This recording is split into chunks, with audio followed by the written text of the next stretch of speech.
pessoal, tudo bem? Tô aqui de novo para conversar com o seu coração e não com o seu cabeção.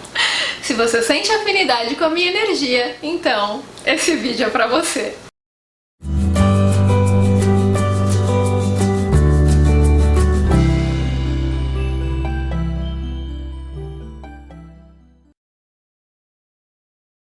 Gente, eu quero lembrar a todas que no dia 25 de novembro a gente vai ter o encontro do Foco no Afeto presencial em Brasília. Então, se você sentiu o chamado de estar nesse encontro conosco, quem vai ministrar o encontro é o Ali, eu sou a coordenadora do evento. Se você sentir no seu coração que você tem que estar lá com a gente, vai ser uma alegria para nós te receber. Eu vou deixar o link do evento aqui na descrição do vídeo. Para você participar, você tem que entrar num grupo do Facebook. Então você tem que ter Facebook sim para você poder participar. Ao entrar no grupo, você vai ver um post fixo com todas as instruções, preços, horários. E aí você faz a inscrição, vai me mandar o comprovante, tudo bonitinho. Depois eu vou colocar você num outro grupo, que é um grupo só para as inscritas. Então, Foco no Afeto é direcionado para mulheres, tá, gente? Para mulheres que sentem afinidade com a nossa energia. Então, se você quiser estar lá, vai ser uma alegria para nós. Gente, então vamos ao tema do vídeo de hoje. Eu recebi um e-mail de uma moça, eu quero usar esse e-mail como um pretexto para abordar outras questões ligadas a esse tema também. Vou tentar dar uma resumida no e-mail, porque o pessoal gosta de escrever bastante, né? Então não dá pra ler tudo aqui. Bom, eu não vou revelar o nome dela, né, gente, para manter a privacidade, obviamente. Ela fala assim: boa noite, Gisela, tudo bem? Meu nome é... Vou falar Maria, tá? Meu nome é Maria, tenho 20 anos e estou prestando vestibular para medicina. Ela fala que o avô dela faleceu no dia 25 de agosto por conta de uma doença de Chagas, que foi tudo muito rápido, que desde o carnaval ele estava apresentando complicações, ele ficava no hospital e retornava para casa. Ela sempre ia para Minas para visitá-lo, que ela é muito apegada a ele, ela era muito apegada a ele e sempre se emocionava nos encontros. E aí, durante a sua última passagem no hospital, houve inúmeras complicações e ele veio a falecer em 4 dias. Da última vez que ela o viu, que foi uma semana antes da morte dele, ele tinha tido alta e aí ela foi levá-lo para casa. E aí, ela fala assim, quando minha mãe foi ficar com ele nesses últimos 4 dias, ela descrevia a sua situação e que os médicos diziam que ele não teria mais chance de cura, eu pedia para Deus para levá-lo, porque na minha opinião é melhor uma pessoa ir para o plano espiritual e ser tratada lá do que ficar sofrendo aqui no plano físico. Mas ele é meu avô e eu pedia para o meu avô morrer. Olha a consciência dessa menina, gente, que interessante, né? Que percepção bacana que ela teve, né? E quando isso aconteceu, eu não senti nada, eu apenas senti falta de nunca mais poder vê-lo. Mas pela sua morte em si eu não consegui sentir nada, tanto que nem de luto eu fiquei, a minha vida seguiu normal. E na minha visão, a morte é algo imutável, o que a gente vive aqui é apenas uma ilusão. Ao ser questionada sobre o meu sentimento em relação a isso pela minha mãe, ela disse que eu fui muito fria com alguém que tinha tanto amor por mim. E que ela achou que eu sentiria mais a morte do meu avô e que ele merecia mais. Eu, claro, fiquei sem argumentos, porque eu realmente não senti. Gisela, ele é meu avô, sempre fui muito apegada a ele, de verdade, até mais do que com a minha avó. Ele, mesmo distante, foi o pai que eu não tive. Eu realmente o amava e fazia o possível para vê-lo feliz, mas eu não senti a morte dele, simplesmente não senti. Eu gostaria de saber a sua opinião a respeito disso. Eu sou uma pessoa ruim por isso? Por que eu sou tão fria com alguém que foi maravilhoso comigo?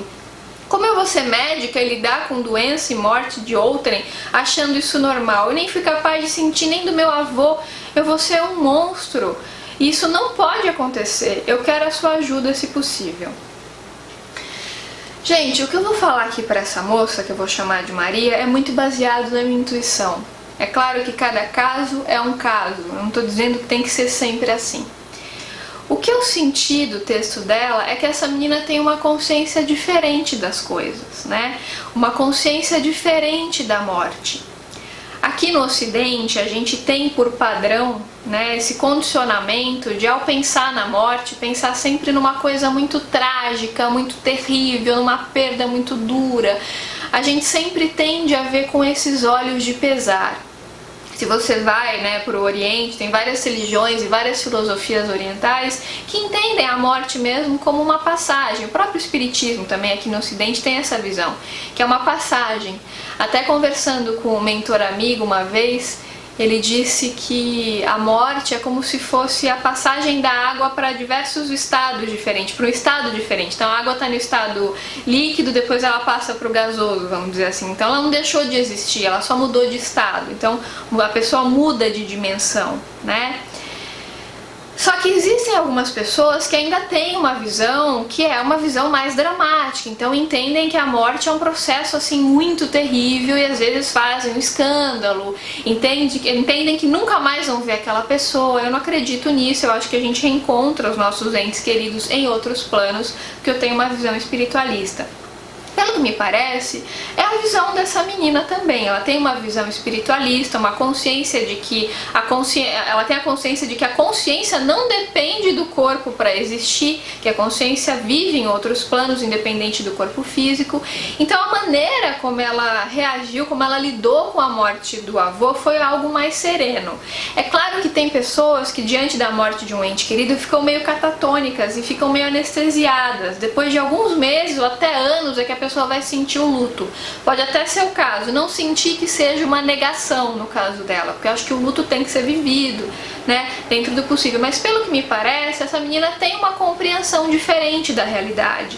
Então ela conseguiu ver com bons olhos essa passagem do avô dela. Ela não viu de uma forma trágica, dramática, né? Ela conseguiu entender que foi melhor para a alma dele, para o espírito dele, essa passagem para um outro plano.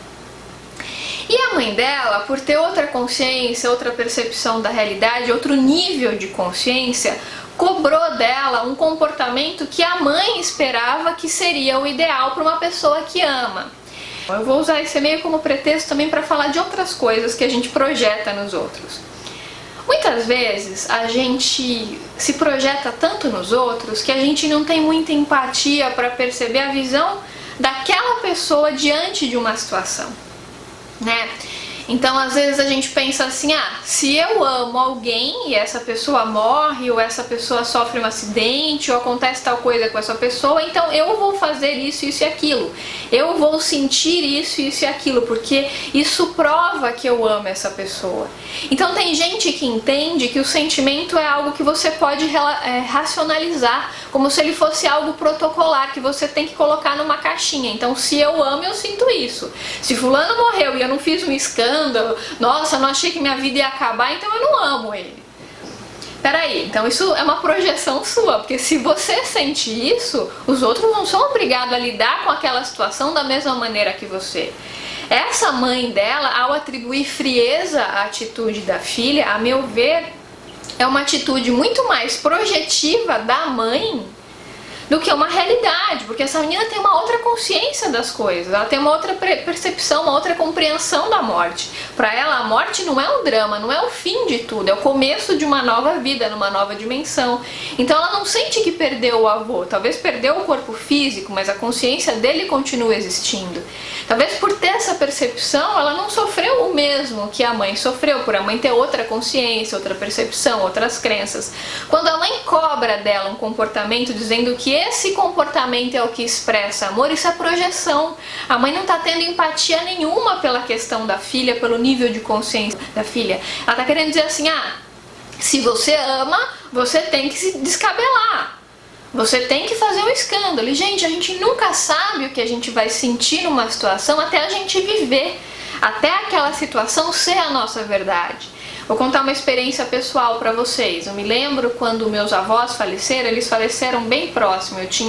Quando meu avô faleceu, eu tinha 14 para 15 anos, e quando minha avó faleceu foi um ano depois. Eu tinha 15 anos, de 15 para 16 mais ou menos. E eu fui praticamente criada na casa dos meus avós, minha mãe trabalhava muito fora, eu ficava muito com a minha avó, né? Minha avó materna. Eu tinha muito apego a ela, eu amava muito a minha avózinha, né? E assim, quando ela faleceu,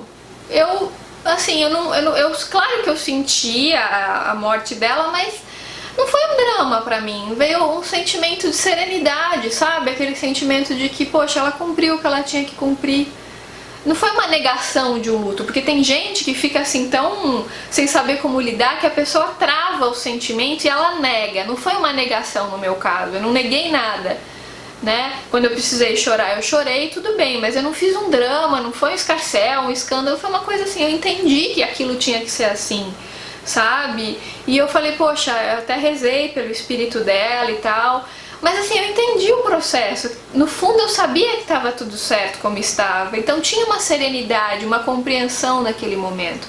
É claro, gente, cada pessoa reage de uma forma. Depende do grau de apego, depende do que a pessoa tem, sente naquele momento. Mas não é uma coisa protocolar. Tipo assim, eu amo e eu tenho que me descabelar. Não é assim, gente. E não é só em relação à morte de parentes, não é só nesse caso. Em qualquer situação. Às vezes a gente tem o hábito de colocar sentimentos em caixinhas, né? Como fala o Arli. Tem datas específicas ao longo do ano que ele fala muito da questão da comoção social. Então, Dia das Mães, todo mundo tem que sentir tal coisa pela mãe. Dia dos Pais, todo mundo tem que sentir a mesma coisa pelo pai.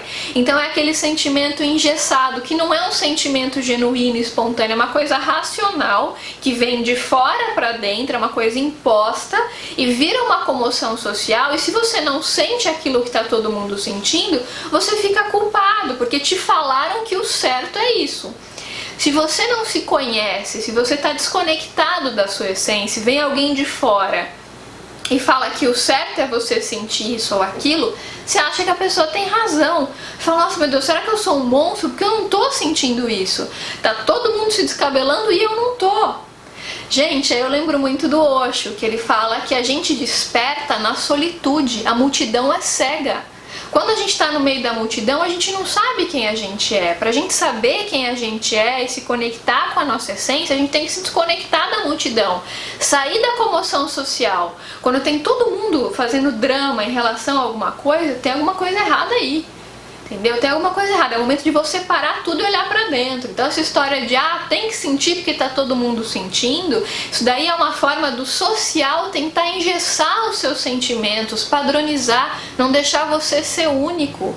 O seu jeito de lidar com cada situação é um jeito único, depende do seu nível de consciência. Então não deixa alguém falar pra você o que você tem que sentir. Você tem o direito. Poxa, se o avô dessa moça faleceu, e se ela conseguiu ficar bem com isso, se não foi um drama para ela, se houve um processo interno de aceitação, qual o problema? Isso é desamor? Será? E será que a outra pessoa que se descabelou por causa da morte do pai, por exemplo, não sei se foi o caso da mãe dela, será que é amor ou será que tem culpa aí? Será que tem um apego? Tem outras questões envolvidas que não só amor, quando alguém se descabela na morte de alguém. Nem sempre é amor, às vezes tem uma culpa ali da pessoa não ter vivido tudo que gostaria com o pai, entendeu? De ter falado coisas que se arrependeu. Então nem sempre quando as pessoas choram, elas choram por amor. Em geral não é amor, em geral é culpa. Então quando você projeta dizendo, você não sentiu isso aí que você deveria sentir, é um pouco de pretensão nossa, achar que a gente pode dizer o que o outro tem que sentir. As pessoas têm direito de viver os processos internos delas de acordo com as consciências delas. A gente não pode impor isso, né? Então, isso que eu queria falar pra vocês hoje, gente, porque eu sei que tem muita gente que se culpa por não sentir certas coisas, como se amor pudesse ser algo imposto, gente. Amor não é um protocolo, não é uma regrinha que você enfia, assim, você tem que amar, senão você é um monstro. Como assim, sabe, gente? As pessoas ou sentem ou não sentem, não tem isso de vir uma imposição. Então a gente tem que meditar muito pra gente se autoconhecer, pra gente poder expressar os nossos sentimentos de forma genuína, sem ficar preocupado com o que esperam que a gente faça. Porque o que é uma grande hipocrisia é a gente não sentir nada, muitas vezes, que a sociedade manda a gente dizer, manda a gente sentir, a gente não sente, mas a gente fica fingindo que sente pra dar uma de bonitinho, de bonzinho, ficar cheio de máscara, ficar se reprimindo. Né? Então esse que é o grande problema, que é o que acaba acontecendo na maioria das vezes. Bom, gente, esse é o vídeo de hoje. Se você gostou, lembre de deixar seu like aqui pra mim, compartilhar com seus amigos e, claro, se inscrever no canal se ainda não tiver se inscrito. Então é isso, um grande beijo e até os próximos vídeos.